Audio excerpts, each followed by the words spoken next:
বোধ মনে কর অনেক দুঃখ, অনেক কষ্ট মনে, অনেক কষ্ট, অনেক দুঃখ।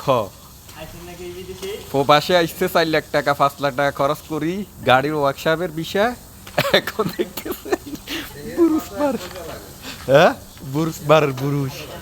তো আপনারা সবাই দালাল থেকে বিরত থাকুন, আর কেউ প্রলোভনে পড়ে লাখ টাকা কামাইবের আশা করে এরকম চলি আইয়েন না। দালালের চক্রে পড়ছে।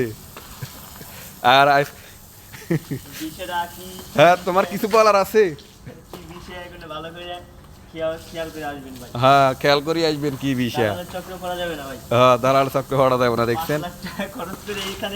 হ্যাঁ, এখন কি করে দেখতেছেন। আরে কষ্ট রে। বেতন ক লাখ কইছে? হ্যাঁ, এখন কত? 30,000 উঠবো নি মাসে? 80,000 টাকার বেতনে তো 3 ভাগের 1 ভাগও হয়তো না মনে। তো আপনি দেখতেছুন, ভিডিওটা সবাই শেয়ার করে দিবেন। আর আর মানুষের সবাই সচেতন করার মতো সচেতন করে দিবেন, আর জন্য এই ভিডিও শেয়ার করে দিবেন, যখন মানুষ দেখে, এটা দেখে দালাল থেকে বিরত থাকে, সচেতন হয়ে যায়, বিদেশের জন্য যখন লাফালাফি না করে। তাহলে এর মতো এরকম বুরুজ মারতে হইব আসি।